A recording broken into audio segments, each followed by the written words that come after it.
Muy buen día. Buen día, ¿qué tal? Bienvenido.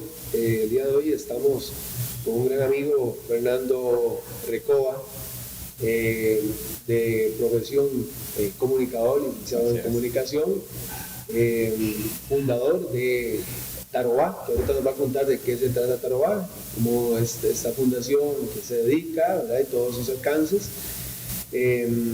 Y pues el día de hoy estamos acá para platicar un poco acerca de la sexualidad, la vinculación, el afecto en personas con discapacidad.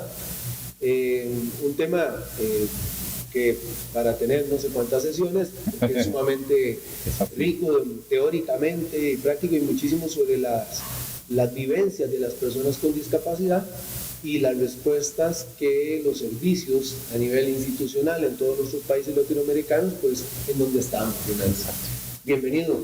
Muchas gracias por la invitación, muchas gracias por la bienvenida al país y demás. Y bueno, Tarobá es una fundación de Uruguay que lo que hacemos muy sintéticamente es lograr la inclusión de las personas en situaciones de discapacidad. Nosotros creamos un modelo de aprendizaje que tiene como base y eje fundamental lo que es del área cultural, fundamentalmente el teatro, y desde ahí nuestros estudiantes lo que hacen es adquirir las herramientas necesarias para incluirse en la sociedad. Y obviamente en estas herramientas necesarias para incluirse en la sociedad, ellos adquieren muchas, pero las que nos compete hoy en día la charla también van adquiriendo todas sus habilidades para poder desarrollar en plenitud su sexualidad, que bueno, es el tema que vamos a charlar hoy en día. Así que bueno, gracias por la invitación y bueno, como tú bien decís, es un inicio a abrir un tema que es muy necesario en todo el mundo, no solo en nuestra América Latina, ¿no? En general en el mundo. Claro, y te cuento que bueno, en el año 2010 Costa Rica emite una política de salud sexual reproductiva en donde por primera vez se incluye a las personas con discapacidad en todo ese proceso. Y pues una política, al final de cuentas, es como una gran sombrilla, ¿verdad? Que cubre, donde es un énfasis. Pero al final de cuentas, la parte más, la respuesta, el servicio está en la parte operativa, ¿verdad? Entonces, si vamos a aterrizar, a buscar cuáles son esas instituciones, esos servicios donde las personas con discapacidad y sus familias puedan recibir orientación, educación, asistencia de todo tipo en este tema, pues vamos a ver que no vamos a tener una lista muy extensa, lamentablemente, porque al mismo tiempo que la sexualidad sigue en muchos países latinoamericanos siendo un tabú, pues no escapa a las personas con discapacidad. No sé, sin lugar a dudas, o sea, completamente de acuerdo. Estamos en un momento histórico que es verdad que las políticas sociales de muchas áreas se están generando, pero lo que no estamos logrando es aterrizarlas, ¿no? Entonces tenemos lindas políticas sociales muy bien armadas y demás, y no logramos aterrizarlas, porque lo que hablábamos igual vos y no, estamos generando políticas sociales desde el escritorio y no desde el campo. Y al no generar esas políticas sociales del escritorio del campo, muchas veces no llegan a donde tienen que llegar y el beneficiario que necesita vivirlos en plenitud. Sin lugar a dudas, estamos mejor que 20 años atrás, no podemos ver solo la parte negativa, ok, sí, pero falta mucho. Y falta mucho porque justo es un tema tabú para cualquier persona con o sin discapacidad, toda la temática sexual en general. Más aún si a esa persona si a esa persona como ser sexual le transversalizamos una discapacidad. Más aún si le transversamos que esa persona es una mujer. Más aún si esa discapacidad está en el área intelectual. Entonces, o sea, ahí vamos sumando, ¿no? Ya es para todos algo complicado, sumamos. Por ende, la responsabilidad de hablar de estos temas es importante. Y empezar por el primer mito más grande. Hablar de sexualidad no incita a que esa persona salga a tener relaciones sexuales, que es el gran miedo de toda familia. No hablemos de sexualidad con mis hijos porque los vamos a estar motivando o incitando. No. Yo creo que no existe un solo estudio, no existe una evidencia que indique que inclusive en países donde se han generado programas muy interesantes y muy difundidos por sistemas educativos, en salud, etcétera, etcétera, haya aumentado, qué sé yo, bueno, una cifra muy fácil de de recopilar, que es aumento de embarazos adolescentes. No pasa así, todo lo contrario, más bien es una, podríamos hablar de una disminución de esas tasas en los países donde se han dado otras alternativas, otras opciones educativas, porque bueno, si hablamos hay una pregunta que siempre hace, es decir, ¿será tan diferente la sexualidad de las personas con discapacidad? La verdad es que creemos que no, o sea, enfrentan las mismas circunstancias, pero sí hay alguna especificidad, individualidad, que es importante tomar en cuenta. Exacto. Y fundamentalmente también las herramientas que le damos para ingresar al mundo de la discapacidad. Si bien obviamente somos seres sexuales desde que nacemos hasta que morimos, pero también pasa esa cuestión, ¿no? O sea, ¿es diferente? No es diferente, pero casi siempre los grupos en situación de vulnerabilidad son los que tienen menos herramientas para ingresar al mundo en general, y en este tema no quedan fuera. Yo siempre digo que el principal profiláctico que le gana al preservativo es la comunicación. Sí. Por eso, cuando hablamos de sexualidad, los índices no indican que hay más embarazos y demás. No indican porque es el principal profiláctico la comunicación. Claro, y cuando hemos conversado con personas con discapacidad, de cualquier discapacidad, y hemos conversado con ellos acerca de sus experiencias, de sus vivencias, algunos nos pueden dar un relato muy extenso de sus discapacidades, otros nos dan un relato no tan extenso, pero muy rico. Exacto. En una experiencia que de repente sigue manteniendo como un denominador, que está relacionada a la represión, a una prohibición, a una negación y a un aislamiento total. Cuando hablabas de la inclusión por medio de la cultura, es que si no le damos las herramientas y no pensemos en esos y que métodos anticonceptivos por aquí, que las infecciones de transmisión sexual, no, vamos a lo más sencillo, es decir, empecemos por cómo nos vinculamos con otras personas.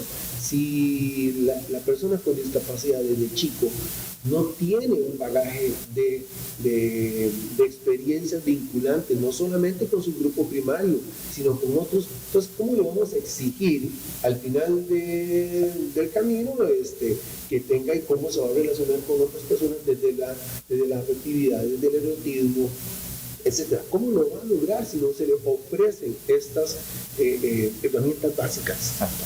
Es que sin lugar a dudas, por eso es muy importante que los que estamos en situación de referencia, y esto es mamá y papá, y después todos los mamá y papás que tenemos en la vida, porque es eso, ¿no? El maestro, el médico y demás, tengamos bien clara la importancia de la comunicación de toda temática y de esto. Y cuando nosotros hablamos de la temática de acuerdo a las etapas de la vida, con la información que llegue, no tenemos que estar apagando incendios luego cuando sucede algo. Porque obviamente estamos en una representación social, estamos en una convivencia, que hay reglas de convivencia, lo público de lo privado. Pero lo público de lo privado yo lo tengo que enseñar con un hombre síndrome de Down de 30 años que no aprendió eso y expone sus genitales a 30 años y la población explota. ¿Quién fue el responsable allí? Exacto. El referente de turno que en su primera infancia no le enseñó lo público y lo privado. Y ahí no apagamos incendio. Es el niño, la niña y el niño está esperando que en su primera infancia, que empieza a conocer el mundo, que nos tenemos que acercar, que los trajimos a un mundo imperfecto en donde estaban en un mundo perfecto dentro de mamá, quiere conocer. Y en ese quiere conocer incluye su sexualidad. Claro. Entonces tenemos que hacernos cargo. No es castrar, pegar en la mano, y capaz que no llegamos ni a pegar en la mano. La expresión mínima de la cara de ese referente castrador también ya elimina. Y es simplemente marcar que esa acción no está mal, no es incorrecta. Ubico público de privado, ubico respeto a mi cuerpo, respeto del cuerpo del otro. Y eso queda. El problema es que no lo hacemos. Igual no lo hacemos con personas con y sin discapacidad. Sí. No lo hacemos. No lo estamos haciendo debidamente y luego decimos, pero ¿por qué estos tipos, por qué estas personas se comportan de esta manera? ¿Verdad? Es que ni siquiera lo más básico, independientemente que tengan o no discapacidad, porque las conductas en caso de la violencia sexual son aprendidas. Son adquiridas. No fue que te lo traían, son aprendidas y son muy correccionadas, pero en las circunstancias cotidianas, ese mapa sexual corporal los cuerpos de las personas con discapacidad más relacionados a la auscultación médica, ¿verdad?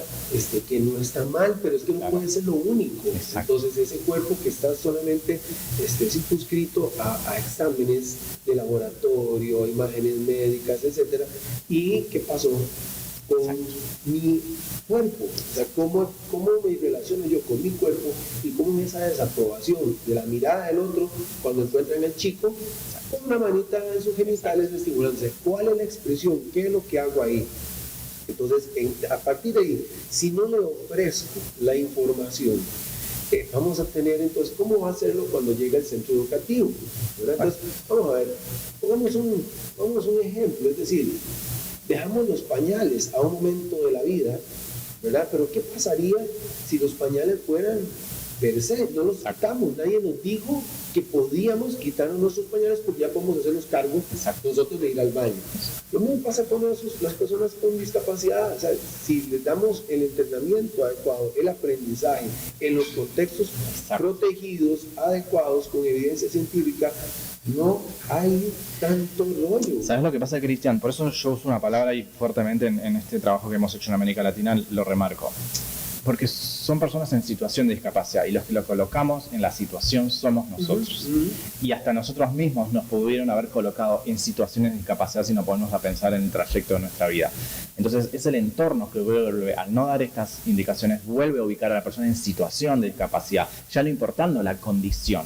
Porque un niño que no tenga la condición de síndrome de Down, de Asperger o TEA, también al no hablar, lo están ubicando en una situación de discapacidad. Yo, para también sacar de foco la discapacidad, una persona que no tiene acceso a herramientas para vivir plenamente en la sociedad, lo estoy condicionando y lo estoy ubicando en una situación de discapacidad. Lo que pasa es que siempre asociamos discapacidad, silla de rueda y demás. Entonces, lo que de vuelta tenemos que hacernos responsables es de eso. También tenemos que empatizar que capaz que ese referente tampoco tuvo esa información.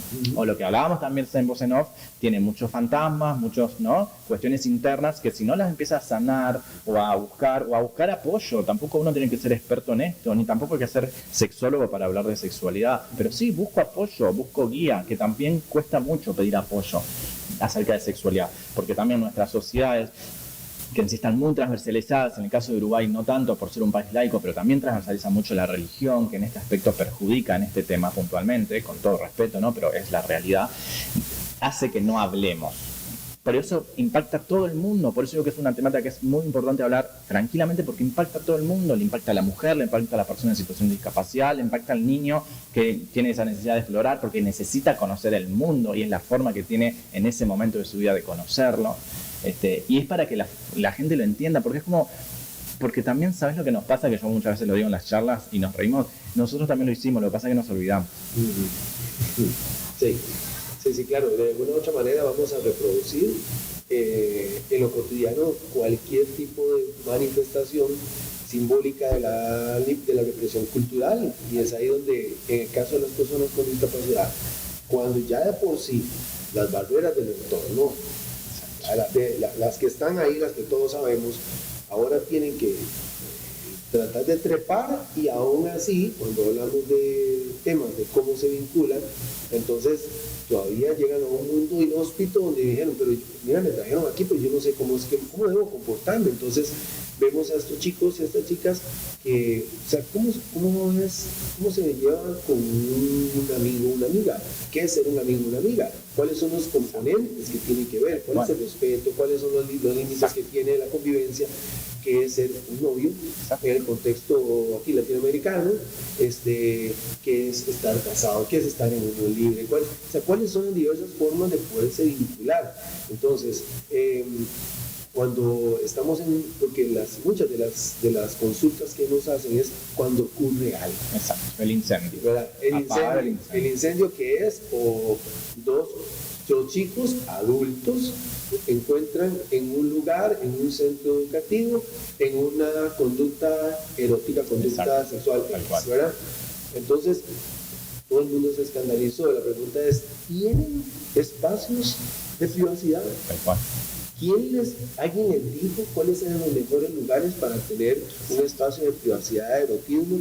¿Alguien les puede haber dicho, sí, pero es que ellos ni siquiera son novios? Okay, ¿desde cuál posición yo lo estoy validando o estoy invalidando un afecto, una decisión autónoma, y les pongo una etiqueta, inmediatamente tacho esa posibilidad que pueda existir y los llevo ¿a dónde?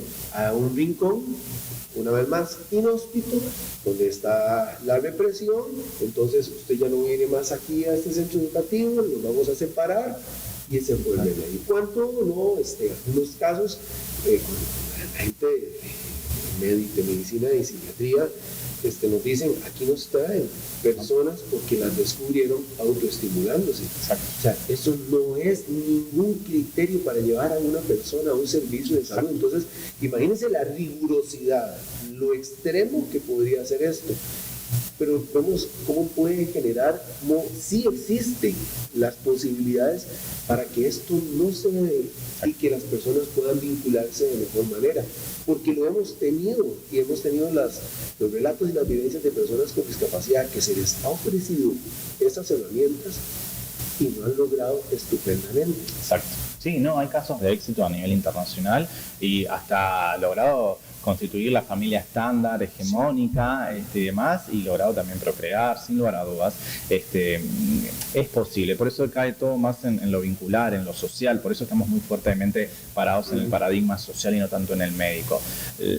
La cuestión es, claro, que es más fácil resolver y evadir la temática en negar la sexualidad de ellos, en reprimir y en medicar, ¿no? Que son las grandes herramientas que están funcionando hoy en día, que están siendo ejecutadas hoy en día. Entonces, los que jalamos, dirán ustedes, los que tiramos hacia el área social, somos los que necesitamos bajar la barrera de la medicalización, bajar la barrera de la represión, de la castración, de la esterilización, entendiendo que la herramienta está en el referente y en comunicar.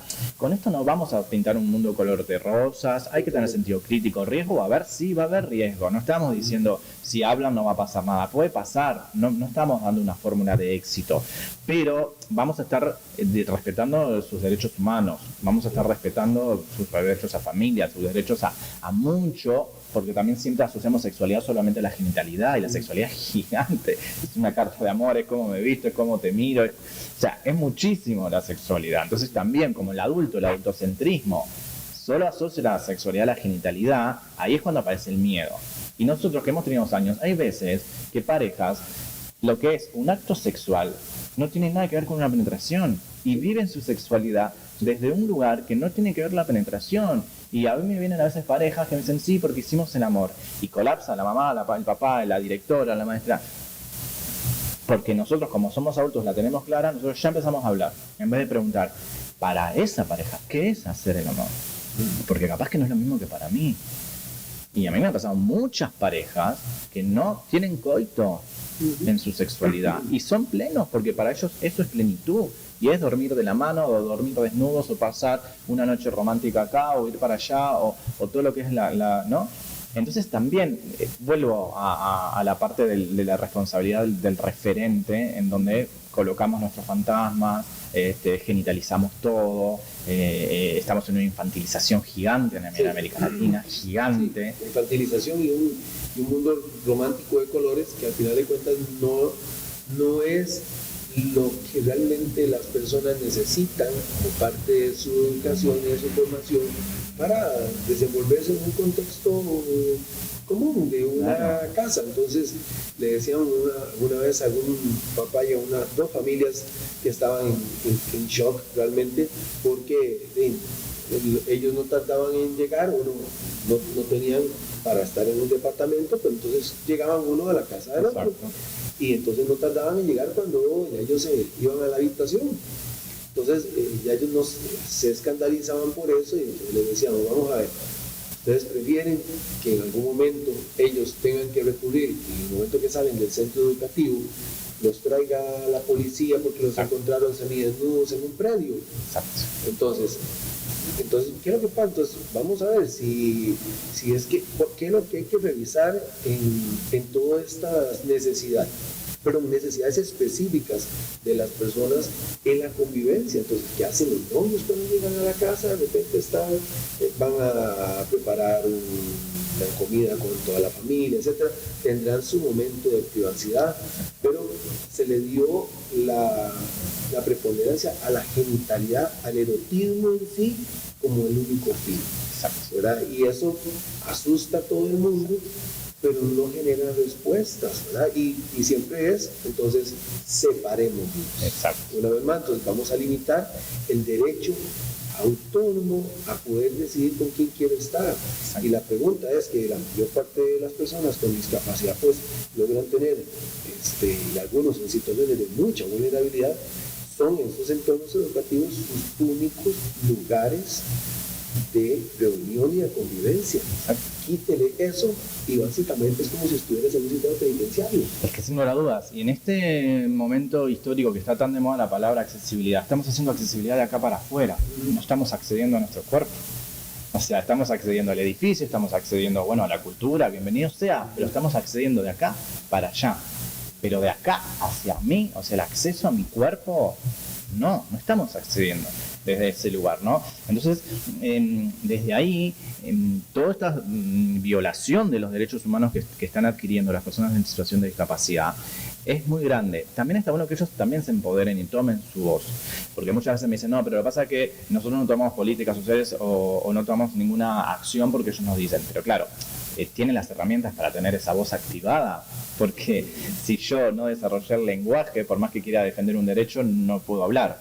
Entonces es como un ida y vuelta, es como trasladar la información, o es como pasa en la educación inclusiva, yo no incluyo porque no me enseñaron. No es la respuesta, no es un elemento para no incluir que no en tu formación profesional no te lo enseñaron, tenés que buscar otra herramienta, ¿sí? Porque siempre estamos evadiendo la responsabilidad de la inclusión, la responsabilidad del acceso. Y ni que hablar, Cristian, hoy en día todas las transversalizaciones, ¿no? Porque estamos hablando ahora capaz que, o parece que estuviéramos hablando de un modelo estándar, heteronormativo y demás, que estamos en otra época donde esa es una opción de miles, y si ni siquiera estamos preparados como sociedad para aceptar la pareja heteronormal, imaginémonos todo lo que estamos viendo hoy con los colectivos LGTB, que a ellos también nos transversaliza, pero también obviamente lo vamos a invisibilizar porque es parte de cómo estamos invisibilizando todo. Entonces, estamos muy atrasados, pero en el mundo. No es solamente de los latinos, no es solamente de los latinos. El mundo está muy atrasado. Sí, hay algunos vestigios y demás, pero siempre igual esos vestigios que son muy avanzados son mirados desde la mirada con peso religioso, con peso represivo, o con pesos de que a mí no me dieron las herramientas y no sé qué hacer, que basado en el miedo y demás. O sea, como puede ser el ingreso al colectivo LGTB, como puede ser el ingreso a los asistentes sexuales, como funciona muy bien en España, en Argentina y demás, pero son 2 o 3 países. Ah, bueno, pues entonces estamos ingresando a la prostitución. No tiene nada que ver la prostitución. Yo puedo tener alguna discapacidad motriz que mis manos no pueden llegar a mis genitales, y no siendo gay sentirme cómodo como un varón porque siento mejor confianza con un varón y ese varón me ayuda a masturbarme, pero no me genera la condición de gay, o viceversa con una mujer. Por eso digo, es tan amplio el campo que estas instancias de difundir, de charlar y que la gente haga algún clic son hiper importantes, y desde un lugar cero técnico, un lugar de charla común y corriente, para poder tomar conciencia de los referentes de turno que estamos en la vida de cualquier ser en general, porque hablamos de discapacidad porque nos compete para nuestra temática, pero esto es a todos igual. Quiero hablar de esos referentes de turno, porque usualmente en la vida de las personas con discapacidad va a haber un cuidador, una cuidadora en su mayoría. Los grupos familiares constituidos, o que esos vínculos se mantengan en el tiempo, a veces no es tan fácil, y lo que nosotros vemos acá es que siempre son madres que tienen que cuidar no solamente uno, hasta 3 personas con discapacidad solas en situaciones de pobreza, etcétera, etcétera, de mucha vulnerabilidad. Y muchas de estas mujeres, ¿verdad?, que esas otras son esas feminidades, ¿verdad?, es la mujer estrictamente cuidadora. No tiene tiempo ni siquiera para tomarse un café, porque tampoco tiene dinero para tomarse un café con una amiga. Sus familiares son familias muy distendidas, desagregadas, inclusive ya básicamente una familia totalmente aislada de los otros grupos. Estas madres, y entendemos el miedo, el terror que tienen cuando dicen, es que pone un pie en la calle mi hija y son segundos para que alguien abuse de ella. Claro. Entonces, el entorno, como decías anteriormente, no estamos pintando un mundo de colores porque hay un entorno hostil también, ¿sí? O sea, hacia las vulnerabilidades, el irrespeto del otro, etcétera, etcétera. Pero me parece que es necesario abordar a estas mujeres que muchas veces nos han dicho, dicen: Cristian, yo tengo 55 años, cuando tuve a fulano yo tenía 24, desde ahí mi único rol ha sido de cuidador y madre. No más, se acabó para mí las parejas, se acabó para mí el erotismo, se acabó para mí todo. Y eso es un lugar muy complejo, entonces les vamos a exigir a estas mujeres que ahora sí se conviertan en expertas cuando más bien están luchando, ¿verdad?, con unas situaciones de vulnerabilidad espantosas. Exacto. Y ahí es cuando yo critico que las políticas sociales no se transversalizan, porque esto ya es una política de género, que se transversaliza y toca y puede beneficiar o perjudicar a la población en situación de discapacidad. Pero las políticas de género están, bienvenidas seas, pero están más encaradas hacia empoderar a la mujer hacia un lado masculino, que tampoco es la idea, sino no es masculinizar a la mujer, sino empoderarla realmente de su feminidad. Pero esta mujer, empoderarla desde su ser, ni más ni menos de su esencia como mujer y de sus roles en general, no están muy vistas en las políticas sociales de género. Por eso digo que también volvemos a escribir políticas desde escritorio, entonces las de género van por acá, las de discapacidad van por acá, las afrodescendientes van por acá, y transversaliza. A mí me pasa mucho cuando sale una nota en televisión y demás, fundamentalmente cuando hablo de sexualidad. Que a veces tengo la llamada de: mira, Fernando, te vi en televisión, mañana yo tengo fulanita de tal, tengo 35 años, ¿podés hablar con mi mamá porque mañana me va a cortar las trompas de falopio? O: Fernando, te vi en televisión, ¿sabes qué? Por la ley que tenemos en Uruguay, por la ley de cuota para trabajar, yo puedo trabajar, pero necesito tu recomendación para saber si ingreso en la cuota afro, en la cuota de persona de discapacidad o como mujer. Sí. O sea, ese es otro gran debe. El generar la real transversalización, porque somos todos, todos somos, no somos una sola cosa. Sí, empezamos a criticar de un momento a otro la estigmatización, pero a la hora de los servicios volvemos a estigmatizar cuando empezamos a meter ese montón de cajones. Exacto. ¿Verdad? Entonces, como decía una usuaria que apreciamos mucho, me decía: yo soy indígena, migrante, mujer, casi letrada, ¿verdad? Porque muy poquito lo que ella lograba, pero habla inglés, misquito, ¿verdad? Y otra lengua de la etnia del Caribe. Entonces, cuando ella pone eso en la mesa, uno dice: entonces, ¿en cuál la voy a ubicar? ¿Verdad? Entonces, ¿cuál la voy a ubicar? Porque esta persona va a necesitar muchas vertientes de apoyo para, pues, tener una real inclusión, ¿verdad? Y en esto de estos referentes también, en caso de, hablamos del tema de la transversalización de género, cuando hemos trabajado masculinidades con personas con discapacidad, con hombres, los resultados son inicialmente el título, a veces ponemos un título X porque ellos llegan como muy desconfiados, ¿verdad? ¿Y este tipo qué me va a decir? ¿Qué va a decirme a mí de sexualidad? ¿Es para qué? ¿Esto qué son, qué son masculinidades? ¿Qué es? ¿Me van a enseñar a ser hombre? ¿Qué es? Que no soy suficientemente hombre de ser. Ya cuando entramos en materia y bajamos todas esa antesala de miedos, inseguridades por ahí, pues ya los compañeros empiezan a abrirse, y es quién aborda las heridas, porque te dijeron de chico que eras un Superman, o sea, venías con capa y los calzoncillos por fuera y que ibas a ser un todopoderoso, pero como ellos mismos dicen, yo no puedo tener una erección por mis fármacos, ¿verdad? A partir de que adquirí la ceguera, ya no pude tener más pareja. Cuando tuve una pareja, entré en tal pánico que no pude tener una erección. Desde ahí yo mismo renuncié. O sea, yo saboteé esta relación de pareja. Entonces, y empiezan a hablar desde sus afectos, no solamente desde el erotismo, sino desde la compañía. Tal cual. ¿Verdad? Entonces, hombres con heridas muy profundas, porque ni siquiera se acercan, pero ni por un poquito, a esa media, ¿verdad? De ese imaginario, de ese hombre constituido, de un cuerpo con ciertas características, con ciertas funciones, y que tiene que estar inmediatamente funcionando. Es porque caemos en la hegemonía, caemos en la normalización, caemos en, ¿no? Desde bueno, no se puede llorar, todo el mundo emocional del varón, que eso también lo inhabilita a tener una vinculación sana con hombre o mujer, con quien quieras tener como pareja. Entonces caemos hacia la normalización, obviamente que transversaliza el machismo, eso sin lugar a dudas, para ambos, ¿no? Para hombre y mujer el machismo impacta muchísimo. Y no nos damos la oportunidad de enriquecernos de la diversidad. Les cuento un ejemplo muy clarito que me pasó ayer, pero para que se entienda y lo podamos pasar a todas las áreas. Ayer estábamos en la Universidad de Costa Rica y estábamos trabajando con el grupo de danza y con una persona en situación de discapacidad motriz, donde se le costaba mucho caminar, se trasladaba. No estaba en silla de rueda, pero costaba mucho su andar.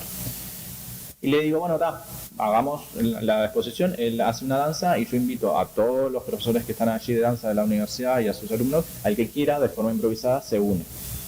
Y a mí me pareció algo muy rico, que me lo llevo de aprendizaje de Costa Rica y lo voy a replicar, que una catedrática muy importante de danza me dice, vi el andar del bailarín y yo quise copiar ese andar. No fue, vi el andar y voy a ver cómo le acomodo los pies para que vaya las líneas que a mí me enseñaron que son... Sí.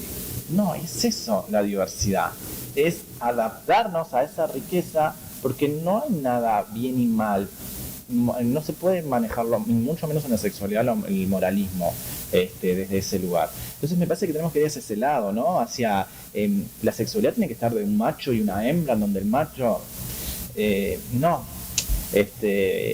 pero es lo que compramos en nuestra representación social, es lo que nos vendieron y lo que replicamos. Por suerte igual estamos en un momento histórico que constantemente criticamos paradigmas y los renovamos y los cambiamos. En otro momento esto ni lo podríamos hablar, pero hay que ver cómo reproducimos constantemente y qué fuerza de voluntad tenemos para dejar de reproducir y crear nuestra propia historia, porque no hay nada correcto e incorrecto. Por eso traigo este ejemplo. Esa profesora de ballet me decía, no, hay que ponerle algo, le pongamos alguna prótesis para que ese pie quede así, para que logre esta línea. Y no, fue ella la que logró una línea que capaz que la vea otra persona y dice, no, pero eso no se puede hacer porque de acuerdo... Y capaz que la ve otra persona y dice, wow, creamos una línea de danza en base a esto. Sí, sí. Creo que si algo enseña el mundo de la discapacidad, y siempre tenemos que tenerlo muy en cuenta, es lo relativo, ¿verdad? O sea, es un laberinto donde no puedes tirar líneas estándares porque la misma realidad te las tira aquí. Y en este tema de el erotismo, de los productos de apoyo de personas con algún tipo de discapacidad que requiera de un apoyo técnico, de un producto de apoyo para mejorar alguna función, alguna movilidad, para potencializar alguna sensación, etcétera, etcétera, es válido. Y es interesante, porque en algún momento cuando estudiábamos algunas materias, íbamos a los sex shop y le preguntábamos a la gente que vendía si aquí llegaban personas con discapacidad, y nos dice, ustedes no tienen una idea del montón de personas que vienen acá. Entonces ahí se dio aquel mito de que no, es que ellos ni siquiera lo necesitan. No, ellos están en casa viendo la novela. No, dice, es uno de nuestra clientela, más ha sido acá, etcétera. Entonces, la necesidad de ese erotismo desde ese lugar, hablando de masculinidades, de feminidades, hablar de esa posibilidad que existe, ¿verdad? De ponerlo en la mesa de increíble en uno de estos talleres de muy chico, que su perfil, institucionalización prolongada de niño, abandono, etcétera, su perfil siempre era un chico más relacionado a la violencia, a la agresión, etcétera. Y ese chico nunca hablaba, me decía, ese chico no paró de hablar todos los 2 días. Y era como si se estuviera haciendo una revisión solito, más bien se estaba dando sus propias respuestas porque preguntaba. Y yo no podía dejar de decirle, en un momento, yo ahorita te atiendo, vamos por acá, porque eran momentos importantísimos para hablarle acerca de que los hombres no necesitaríamos golpear a otro para solicitar algo que queremos. Claro. En la forma en que lo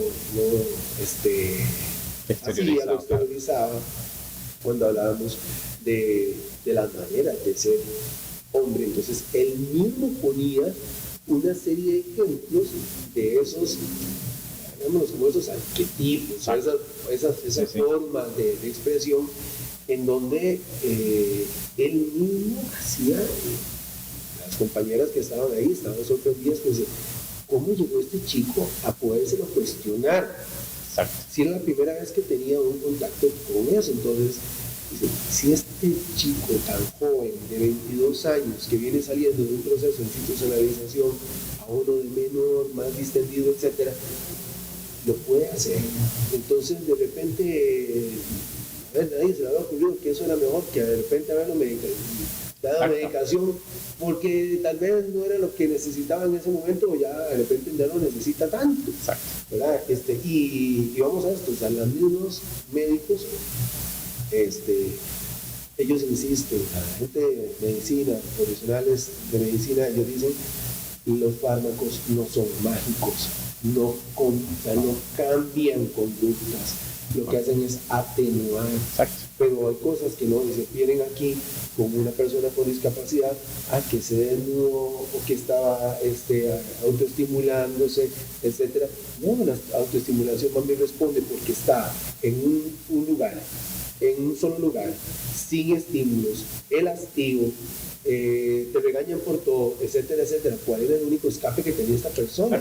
Entonces, no necesita medicación, necesita un cambio en su entorno absolutamente y se acabó, no necesita internamiento. Y es lo que no entiende esta mamá de la que hablábamos recién, y aún ya hombre o mujer, 20, 30 años, sacando de lado el contexto socioeconómico, porque lo puedo entender, pero sacando de lado eso, aún dormimos en la misma cama, compartimos, ¿no?, la misma cama, invado su baño cuando se está bañando o algo, porque como somos familia, no sé qué, si quiere estar solo, abro la puerta de su dormitorio sin solicitar permiso, o si está en el baño y demora mucho, porque esta mamá dejó de existir como mujer, entonces considera que todas esas invasiones están valederas. Muchas veces la discapacidad, más la discapacidad intelectual, es verdad, no pone mucho límite, pero si nosotros como mamá y papá nos están colocando un límite que casi siempre va a venir por un enojo, porque no va a venir una charla de adultos, no respeta mis derechos, no va a venir por ahí, pero si mi hijo por suerte me empieza a decir no, o se enoja, o me da el portazo y más, eso es una alerta para que nosotros como referentes digamos, ok, algo está pasando y más, porque no nos van a dar una cátedra de defender sus derechos, van a accionar. Ya no es un nene. Exacto. ¿Verdad? Exacto. Eso también es una alerta que es importante, el nivel de invasión de los referentes es muy grande. Aquí nosotros decimos que el tema de la privacidad, ¿verdad?, de los espacios de privacidad, etcétera, son tan difusos que la persona no sabe dónde empezó, en mi ámbito, el mío y el del otro. Entonces, en cualquier lugar se hace. Y aquí también decimos que estos referentes ingresan a los espacios de privacidad como si fuera un allanamiento policial. Exacto. O sea, es que le tumban puertas. Exacto. ¿Verdad? Entonces, usted lo haría con otras personas, porque con él sí, pero porque con la otra hermana que no tiene discapacidad sí le toca la puerta. ¿Verdad? ¿No? Exacto. O inclusive en algunos casos mejor quitemos la puerta. Claro. ¿Verdad? Sí. Quitemos la puerta, porque con la puerta podemos vigilar que no está haciéndose algo. Exacto. Pues por ahí son parte de las experiencias y no es mancillar el esfuerzo que hacen los grupos familiares y estas mujeres. Exacto. Porque realmente no tienen provisión en los servicios de este tipo de información. O sea, no se le dice a mamá o al papá o a los hermanos y hermanas, ok, tienes un hermano con una hermana con discapacidad, pero esto implica que hay que hacer cosas, no hay que limitar más cosas. Entonces, ¿cómo es que se vinculan? A veces vemos familias que papá y mamá ya son adultos mayores y su hija menor con discapacidad ya tiene 20 y resto de años, ya están muy mayores. Y bueno, y ya están las alertas de que esta nena dice, yo quiero independencia, ¿verdad? Yo necesito hacer lo que mis otras hermanas y hermanos hicieron, ¿verdad? Entonces empiezan algunas restricciones y a veces es difícil porque donde se empieza a hacer el primer esbozo de independencia viene la culpa para mamá y papá porque sienten que los vamos a abandonar. Y viene un bombardeo familiar enorme de cómo vas a hacer eso, cómo vas a llevar a fulana de tal a que viva en esa casa, donde están esas que algo le va a pasar. Pero nadie de ese grupo familiar les dijo, hey, váyanse ustedes de fin de semana, váyanse a tomar un café, nosotros aquí vamos a estar para apoyarnos, no vamos a hacer nada. Pero alguien sí le dice, sí le podría dar el consejo de, mira, ¿por qué no le haces aquí un apartamento adicional? Adicional. ¿Verdad? Entonces, una vez más, separar, restringir e ignorar, ¿verdad? Y después, si podemos castrar... bueno, sí, la esterilización. Total, ¿verdad? Sí, no. Entonces, nos hacen falta en los servicios, empezando por los servicios educativos, de salud, etcétera, cómo poder generar esas herramientas y provisión a los grupos familiares, a los cuidadores de personas con discapacidad, para que puedan tener mejores herramientas vinculantes. Yo confío mucho, esto lo he aprendido también en mis viajes y también, no es para que se ofenda a nadie, pero yo confío mucho más en los desarrollos y porque lo han demostrado de las organizaciones sociales civiles que del gobierno de turno. Me parece que el gobierno de turno debería potenciar, favorecer, ayudar, presupuestar, que es lo que corresponde, y hay organizaciones sociales que trabajan muy bien y lo que necesitan del gobierno es ese apoyo y que ellos se encarguen de áreas. Me parece que hay muchas respuestas y muchas soluciones que muchas organizaciones sociales podrían abordarlas de muy buena forma. Lo que pasa es que el gobierno no los mira desde ese lugar, los mira de una organización que me pasa pidiendo cosas y demás. Si lográramos también ese cambio de mirada y trabajar en red efectivamente, donde el gobierno me provee lo material, que es lo que casi siempre son débiles las organizaciones sociales, y yo proveo desde mi experiencia, como madre, como técnico, no estoy diciendo tampoco hacer gueto, no estoy de acuerdo que organizaciones sociales solo de padres o solo de técnicos, no, de todos. Para mí eso es una luz muy importante en lo que es realmente lograr una bajada de política social del escritorio del gobierno a lo que es el terreno, en toda política social y en este aspecto aún más. Yo ahora vengo justo de Jalisco y Jalisco en lo que es en la temática de inclusión está generando esa política de no, lo que no hago yo como gobierno te proveo para vos, lo hagas y demás. Y me parece que no es una mala estrategia, todavía no hay resultados, ¿no? Como para saber si es exitoso o no. Pero no me parece que pueda ser una mala idea el cambiar la mirada y que no sea el gobierno el responsable de todos, que lo debe ser, sin lugar a dudas, por ley, pero bueno. Hay que un poco también validar en estos grupos de sociedad civil, donde es gente del área educativa, gente de la familia y gente con discapacidad que al final de cuentas transmiten la información a veces de padres, a otros dicen, mire, no, es que el papá, la mamá, este es un cuidador, es decir, se valida que se puede hacer, que se está haciendo, y pues de las líneas rectoras institucionales, porque a veces sí, en muchos países si pasa quien esté de turno puede ser que le dé importancia o no, ¿verdad? O simplemente anule. Fernando, para ir cerrando, que ha estado muy, muy interesante esta plática y se abordan muchos elementos. Vamos a ver, más allá del erotismo relacionado a lo coital, a lo reproductivo, a las infecciones de transmisión sexual, ¿verdad? La inclusión por medio de la cultura, la inclusión para generar vínculos, para generar herramientas de aprendizaje. Algo más que nos puedas aportar acá para llevarnos, para tenernos, algo aquí importante para seguir trabajando. Para mí la cultura, desde mi área como comunicador y trabajo en cultura en medios masivos, es una herramienta muy importantísima para la inclusión por el efecto masivo. Entonces, podemos estar en un mundo en donde el elemento masivo nos puede seguir persuadiendo para comprar, porque es la herramienta que utiliza la publicidad, o podemos aprovechar esa herramienta de persuasión para dejar mensajes inclusivos. A mí me parece que el área de la cultura, el área del entretenimiento y demás, cuando una persona accede para eso, para entretenerse, divertirse y evadir de su realidad, desde ese lugar de divertimiento, no del lugar académico, no del lugar de formarlo, no del lugar de decirle lo que debe ser, porque desde el lugar del entretenimiento podemos dejar muchos mensajes inclusivos que son muy efectivos, que como les digo, es la herramienta que utiliza la publicidad para vendernos cosas. Entonces utilicemos esa herramienta que no es muy ética desde ese lugar, pero sí es ética desde ahí. Entonces la cultura siempre va a tener un impacto masivo, que es en el producto final, pero después, cuando vos analizás todo el proceso para llegar a ese producto final, es cuando vos vas bajando, porque el producto final llega a 1 millón de personas, pero ese producto fue hecho por un grupo de personas y hay que ver el impacto de esas personas. Y ahí vas bajando hasta el individuo. Entonces atravesás todo el impacto de inclusión.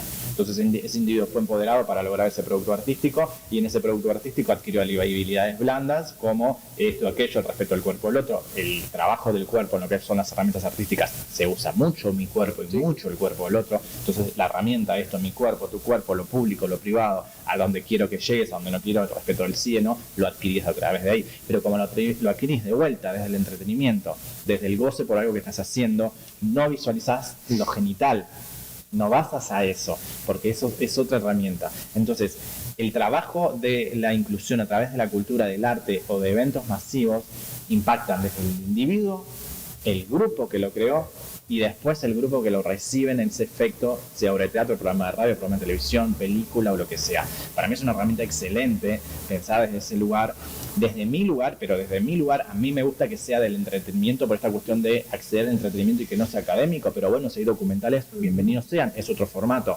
Yo prefiero quedarme más desde el lugar del entretenimiento. Entonces, para mí, el desarrollo y el apoyo al acceso a la cultura de las personas en situación de discapacidad beneficia mucho. Por eso fue el impacto que hicimos, que intentamos hacer humildemente Uruguay acá, cuando nos encontramos con la Universidad de Costa Rica, bueno, con la Ministra de Cultura y Juventud y demás, para decirle, ok, pero dejen de intentar incluir con sermones académicos, incluyan desde la diversión, desde el entretenimiento, desde el romper este paradigma, como esta profesora de danza dijo, wow, ¿no? Por ahí me parece que va a ser bastante efectivo. Y es totalmente congruente con el tema, un tema que hay una lucha de las personas con discapacidad es a la participación. Y la participación está afuera en el entorno.